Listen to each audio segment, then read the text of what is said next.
I had a nice visit with the Acton Town Council between this meeting and the last one. Thank you, Jackie. I visited Mr. Spielman and gave him my second gold coin. I enjoyed my time in his classroom, and unbeknownst to me, they had arranged a visit where all of the students, or most of them, had my temperament, and I still did fine because I'm more than all of them combined in my methods. But what I did tell them was that Mr. Spielman is someone that will instill a seed of something in you that will grow into something that you can measure in your career later.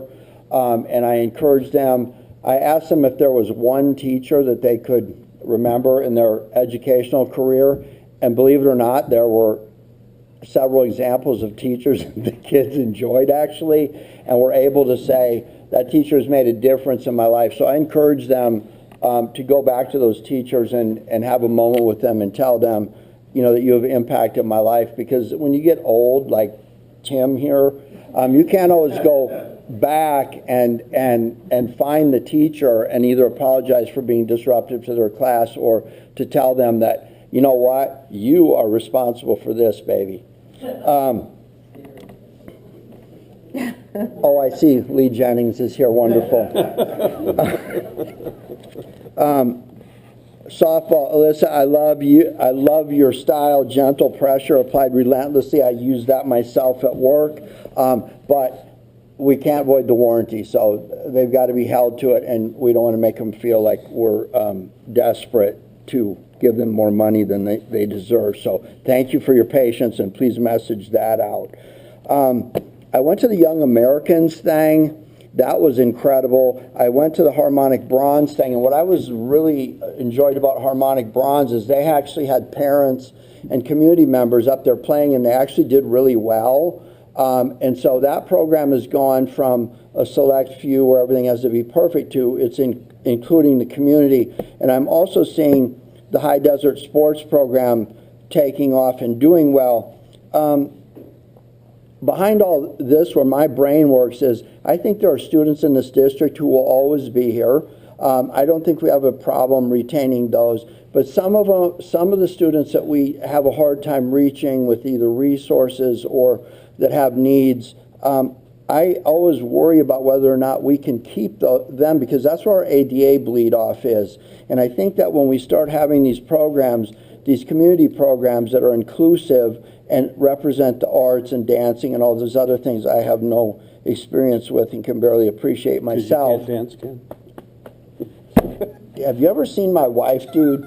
Anyway, so, touche, Tim. Anyway, I was getting emotional there for the first time in my life. So anyway, at the end of it all, what I'm trying to say is, when we can deliver equity in education, we retain our market share. People feel like they're into something, that they're a part of it, and there's a uniqueness about our community that you can't find over there and over here. And that's the key to keeping our students and making them feel at home and having ADA retention and ultimately less dependence on things we can't control. So read between the lines on that one. That's it for me. My turn? Yes. Tess, come on down. Tess, I want to call attention to you. I'm so glad that you are at our elementary school, because we scored a lot of issues here, and I think we end up, you know, doing regional comparison and norms, and we find a way to make ourselves feel good about the numbers. I spoke a little bit earlier about inclusion and some things like that.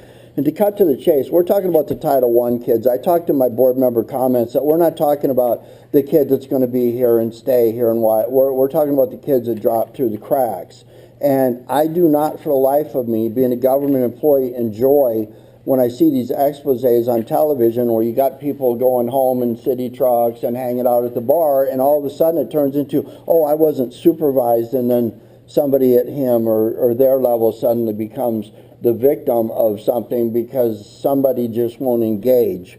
I think we know we're talking about ELD. I think we know that ELD is a federally mandated program. I think that ELD is supposed to be in place. I think we know that it is not. I think that we know that if you don't deal with ELD at kindergarten, at first grade, at second grade, it suddenly gets dropped into Dr. Bice's lap, and then we have things, I got a few of them written down here, misdiagnosed SPED because a kid can't communicate, so he's behind or she is behind. So then they're in a special ed class, and we've got severe behaviors over here, and then we've got misdiagnosed, and we've got behavioral issues all jammed into a room. Meet me at Meadowlark sometime if you want to see that live.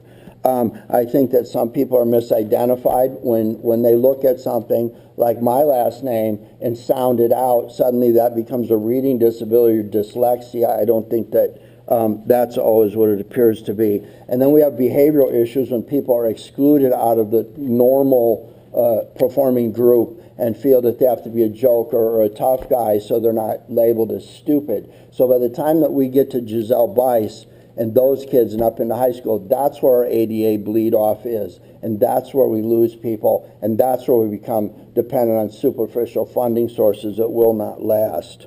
I'm expecting that. We've got somebody here that's been talking about ELD from the first time they've been here. I will expect that the superintendent will have measurable rollout of ELD this fall, and I will expect that the staff and teachers are fully engaged and accountable. I will not have people checking out and then dumping it on the principal so we can all do some fluff numbers here. We need to get to the kids when they enter into our school. They are our kids. This is a federally mandated program. Let's get it enrolled or rolled out. And I'm so glad that you two especially are in the driver's seat right now, especially you, Tess. I have a great deal of faith in you that you can do this, because I know that in your experience as a teacher, you have done this before yourself. Absolutely. Thank you. And it is an area of focus for us for next year. There's a lot. Believe me, it's an area of focus for him too. Okay, I'm not angry. I'm very supportive of where this needs to go. I can stick $4,000 into a $20 car, and the most it'll be worth is $30 at the end. I want to take this opportunity, and this stems back to the last meeting, the facilities maintenance plan presentation. I'm glad to see you're here, Mr. Mora. What I've seen over the last year is that there's an increased competence in the facilities, both in the way things are prioritized, planned, and projects are completed. I see that there's less of a dependence certainly on regulatory agencies coming in here and telling us what to do. I very much appreciate that. And I'm seeing that there's reduced costs in oversight also related to consultants, and that's both compliments to you and your teams. Thank you. So it's my understanding that next year we won't spend several $100s to have an auditor look at a fund balance of $25. Even more progress. Thank you.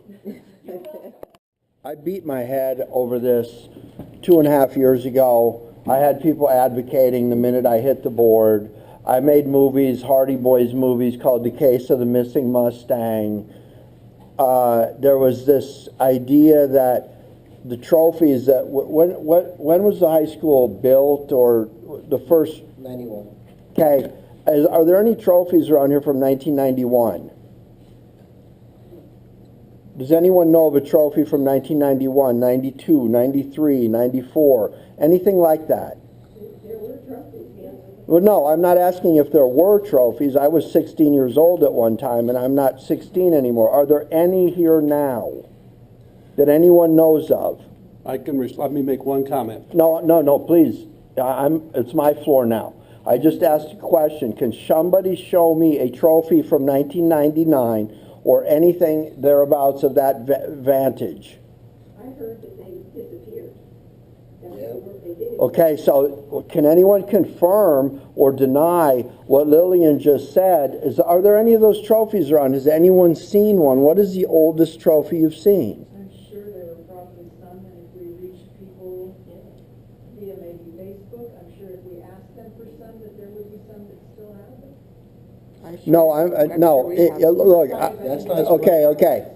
Okay, here we go.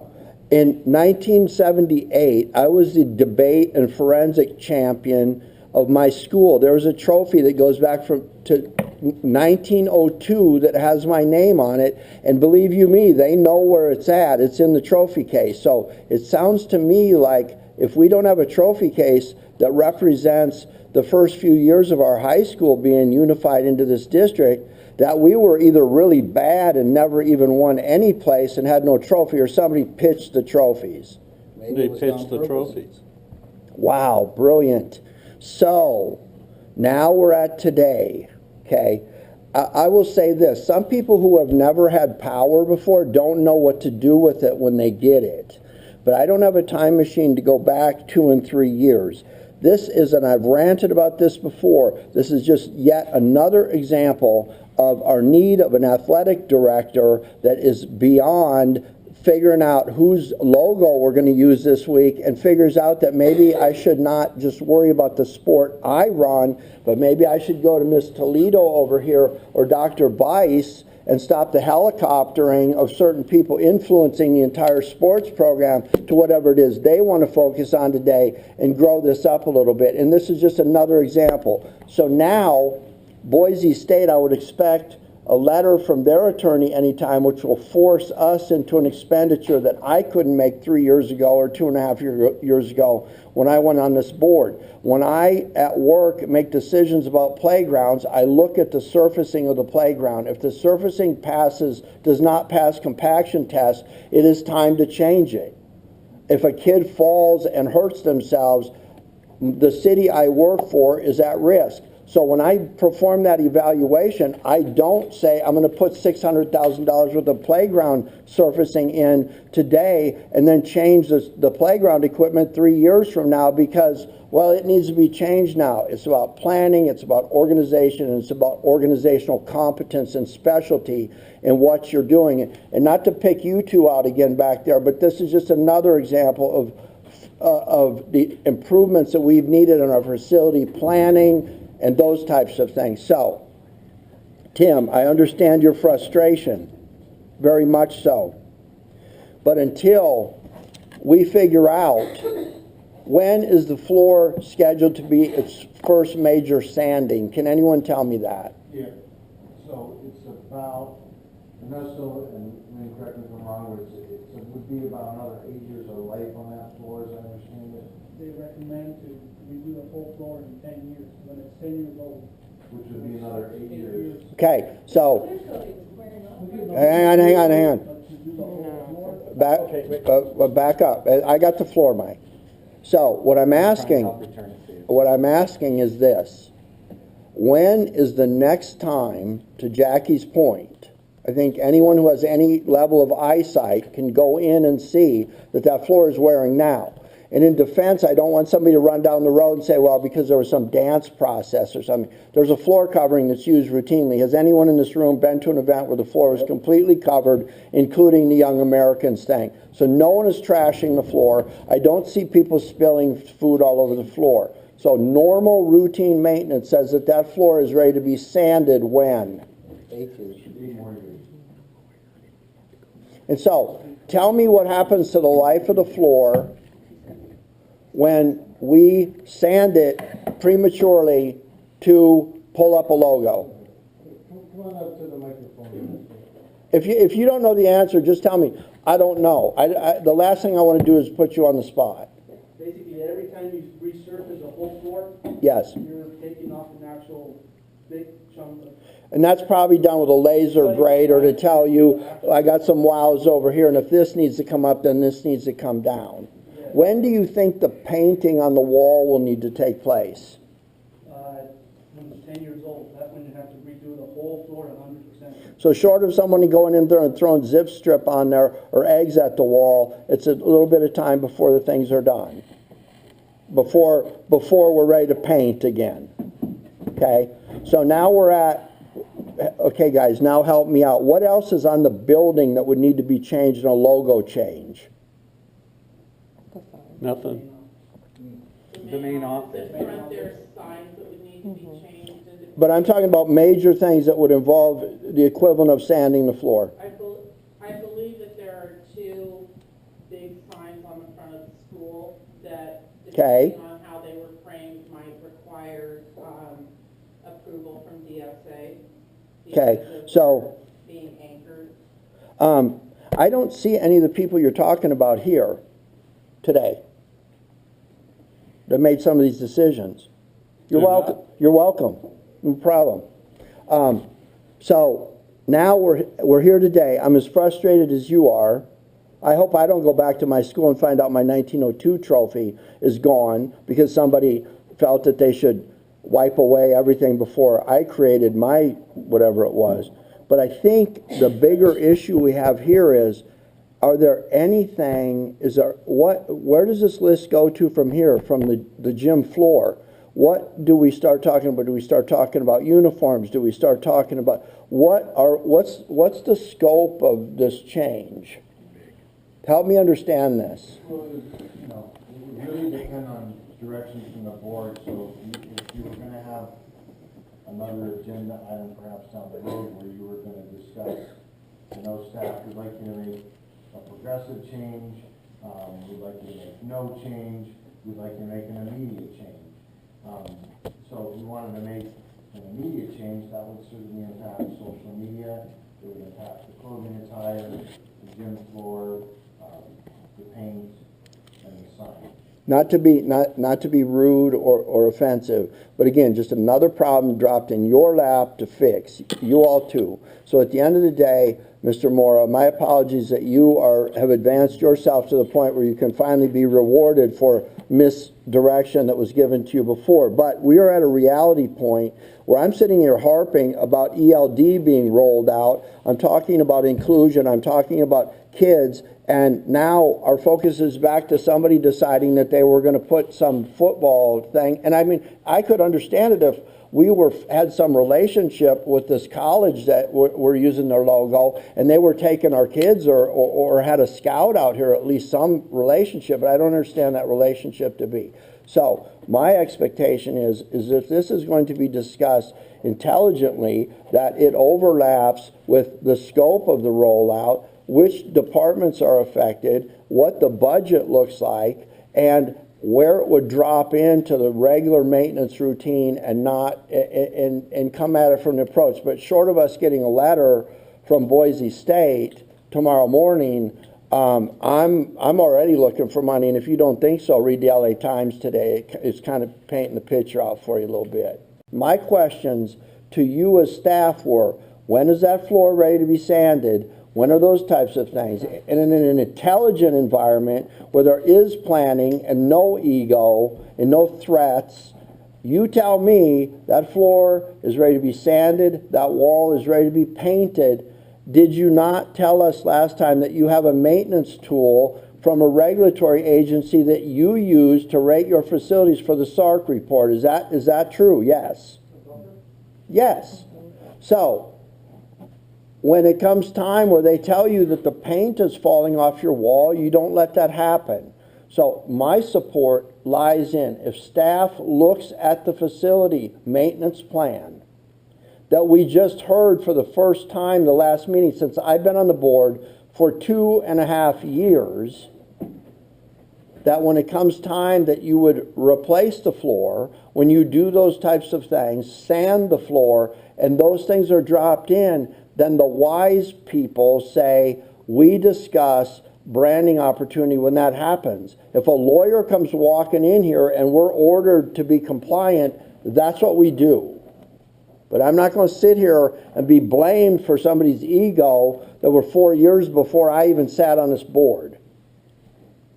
And I understand your frustrations as a former employee, believe me, I do.